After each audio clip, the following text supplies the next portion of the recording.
നമ്മുടെ ശരീരത്തില് uric acid വളരെയധികം കൂടുതലാകുന്നുണ്ട് ചില സമയത്ത്.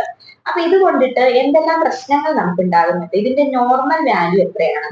ബ്ലഡില് യൂറിക് ആസിഡിന്റെ അളവ് കൂടുന്നത് എങ്ങനെയാണ്?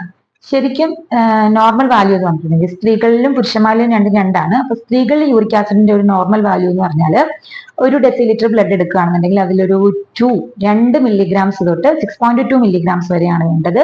പുരുഷന്മാർക്ക് ഒരു 3.4 മില്ലിഗ്രാംസ് തൊട്ട് 7.2 മില്ലിഗ്രാംസ് വരെയാണ്. ഇതിൽ കൂടുന്ന അവസ്ഥയാണ് നമ്മൾ ഹൈപ്പർ യൂറീസീമിയ എന്ന് പറയുന്നത്.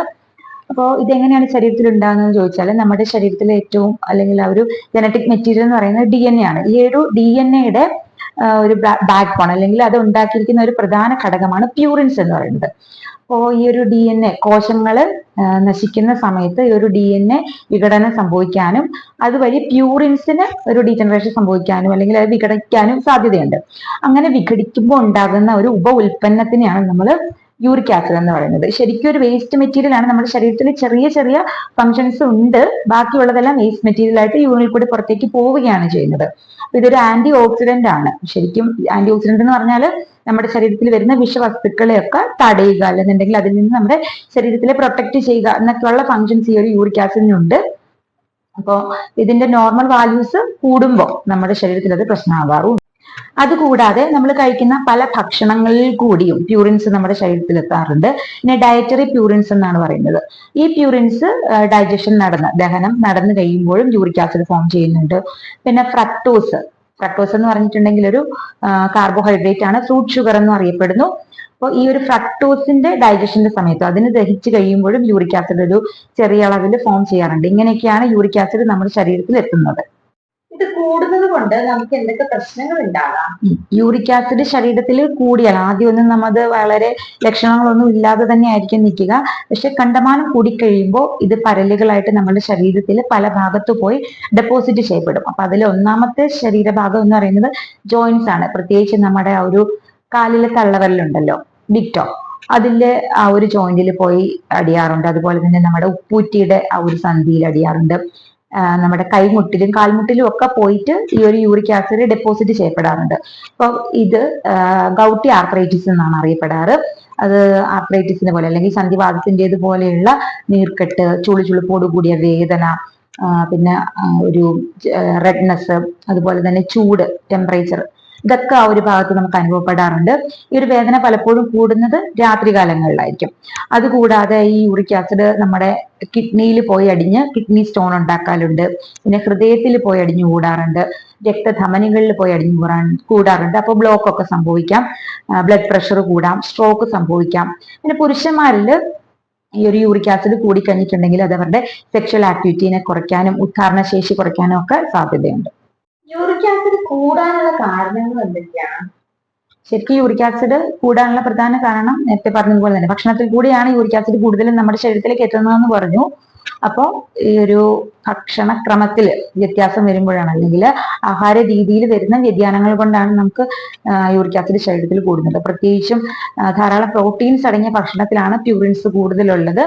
പ്രോട്ടീൻസ് എന്ന് പറയുമ്പോഴത്തേക്കിനും നമ്മൾ റെഡ് മീറ്റ്, ചുവന്ന മാംസം, അതായത് എന്താണ് പോർക്ക്, മട്ടൺ, ബീഫ്, അതുപോലെ താറാവിന്റെ ഇറച്ചി, പിന്നെ ഈ ഒരു ജീവികളുടെ ഒക്കെ അവയവങ്ങൾ, അത് എന്താണ് ലിവർ കഴിക്കാറുണ്ട് നമ്മൾ, അല്ലെങ്കിൽ ഹാർട്ട്, ഇൻഡസ്റ്റൈൻ, പോട്ടി എന്നുള്ള പേരിൽ ഇൻഡസ്റ്റൈൻ കഴിക്കാറുണ്ട്. പിന്നെ അതിന്റെ വൃക്ക, കിഡ്നി, മാങ്ങ എന്ന് പറയുന്ന സംഭവമൊക്കെ കഴിക്കാറുണ്ട്. പ്രത്യേകിച്ച് പറഞ്ഞ് കടകളിൽ പോയി വാങ്ങിച്ചു കഴിക്കാറുണ്ട്. പക്ഷെ ഇതൊക്കെ നമ്മുടെ ശരീരത്തിൽ യൂറിക് ആസിഡ് കൂട്ടാനുള്ള സാധ്യത വളരെ കൂടുതലാണ്. അതുപോലെ തന്നെ സീ ഫുഡ്സ്, പലതരത്തിലുള്ള കടൽ മത്സ്യങ്ങൾ, അതുപോലെ കടലിൽ നിന്ന് കിട്ടുന്ന പലതരത്തിലുള്ള ഭക്ഷണ സാധനങ്ങൾ, ചെറിയ മീനുകൾ പെടുന്ന മത്തി, അയല, ചൂട, ഇതിനൊക്കെ യൂറിക് ആസിഡ് കൂട്ടാനുള്ള കഴിവുണ്ട്. ചൂര, കേര പോലെയുള്ള വലിയ മത്സ്യങ്ങൾ യൂറിക് ആസിഡിന്റെ അളവ് ശരീരത്തിൽ കൂട്ടുന്നുണ്ട്.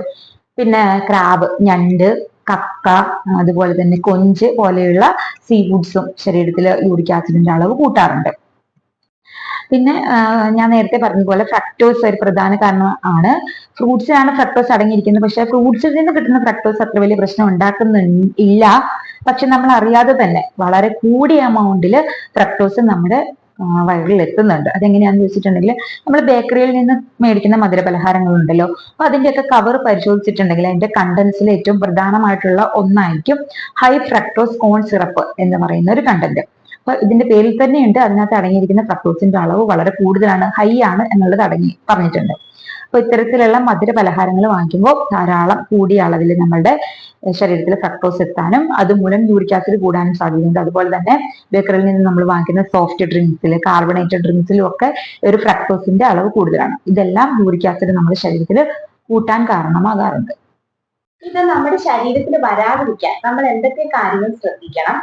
നോർമൽ ആക്കി നിർത്താൻ ഇത് എങ്ങനെ കഴിയും? അതിന്റെ ലെവല് നോർമൽ ആക്കി നിർത്താൻ എങ്ങനെ കഴിയും? ട്രീറ്റ്മെന്റ് ഓപ്ഷൻസ് എന്താണ്?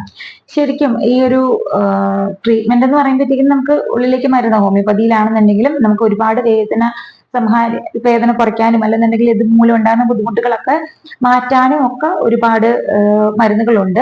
പക്ഷെ ഇത്തരത്തില് ഇതിന്റെ സിംറ്റമാറ്റിക് ആയിട്ട് നമ്മളൊരു ട്രീറ്റ്മെന്റ് എടുത്തു കഴിഞ്ഞിട്ടുണ്ടെങ്കിൽ ആ മരുന്ന് നിർത്തി കുറച്ച് നാൾ കഴിയുമ്പോഴത്തേക്കും വീണ്ടും അതിന്റെ ലക്ഷണങ്ങൾ ഉണ്ടാകാനും യൂറിക് ആസിഡ് ബ്ലഡിൽ കൂടാനും ഒക്കെ സാധ്യതയുണ്ട്. അതുകൊണ്ട് തന്നെ നമ്മൾ ഇതിന്റെ ഉറവിടങ്ങൾ, സോഴ്സ് നിർത്തുക എന്നുള്ളതാണ് ഒന്നാമതായിട്ട് ചെയ്യേണ്ടത്. അപ്പൊ ആഹാരക്രമത്തിൽ നമ്മൾ നല്ല വ്യത്യാസം കൊണ്ടുവരികയാണ് ഒന്നാമതായിട്ട് ചെയ്യേണ്ടത്. അപ്പോൾ നമുക്ക് എന്തൊക്കെ ഭക്ഷണങ്ങൾ ഒഴിവാക്കണം എന്നുള്ളത് പറയുകയാണെന്നുണ്ടെങ്കിൽ നേരത്തെ പറഞ്ഞതുപോലെ തന്നെ റെഡ് മീറ്റ് ഒഴിവാക്കുക, ഓർഗൻ മീറ്റ് ഒഴിവാക്കുക. അതുപോലെ തന്നെ നമ്മൾ ആൽക്കഹോളിക് ഡ്രിങ്ക്സ് ഉണ്ടല്ലോ, അവയ്ക്കും ഈ ഒരു യൂറിക് ആസിഡിന്റെ അളവ് കൂട്ടാനുള്ള കഴിവ് കൂടുതലാണ് കേട്ടോ. അപ്പോൾ പൂർണ്ണമായിട്ടും ആൽക്കഹോളിക് ഡ്രിങ്ക്സ് ഉപയോഗിക്കുന്നവരാണെന്നുണ്ടെങ്കിൽ പൂർണ്ണമായിട്ടും ആൽക്കഹോൾ നിർത്തുക. അതുപോലെ തന്നെ ഫ്രക്ടോസ് പോലെയുള്ള സാധനങ്ങൾ, അതായത് നമ്മൾ ബേക്കറിയിൽ നിന്നുള്ള മധുര പലഹാരങ്ങൾ, സോഫ്റ്റ് ഡ്രിങ്ക്സ്, ജ്യൂസ്, അങ്ങനത്തെ ആർട്ടിഫിഷ്യൽ ആയിട്ടുള്ള നമ്മൾ മേടിക്കുന്ന എല്ലാ സാധനങ്ങളും പൂർണ്ണമായിട്ട് ഒഴിവാക്കുക.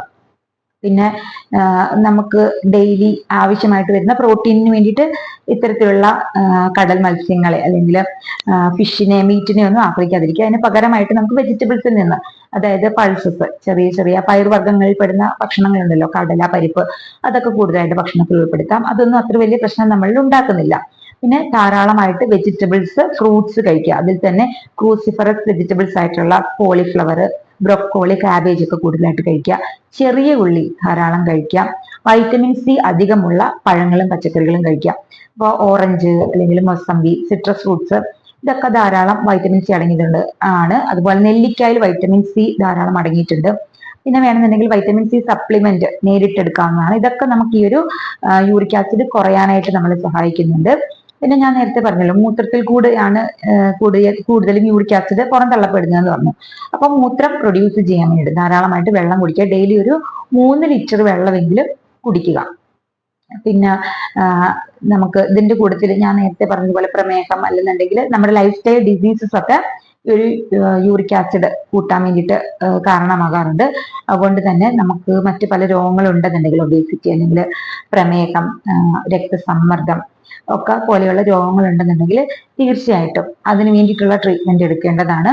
പിന്നെ വ്യായാമം ഒരു അനിവാര്യ ഘടകം തന്നെയാണ്. അപ്പൊ ഡെയിലി ഒരു 45 മിനിറ്റ് നമ്മുടെ വ്യായാമം നമ്മുടെ ജീവിതത്തിന്റെ ഒരു ഭാഗമാക്കാൻ വേണ്ടിയിട്ട് ശ്രദ്ധിക്കുക. ഇത്തരത്തിലൊക്കെ ശ്രദ്ധിക്കുകയാണെന്നുണ്ടെങ്കിൽ ഉള്ളിലേക്ക് മരുന്ന് കഴിക്കാതെ തന്നെ നമുക്ക് ഈ ഒരു യൂറിക് ആസിഡ് നമ്മുടെ കൺട്രോളിലേക്ക് കൊണ്ടുവരാൻ കഴിയുന്നതാണ്.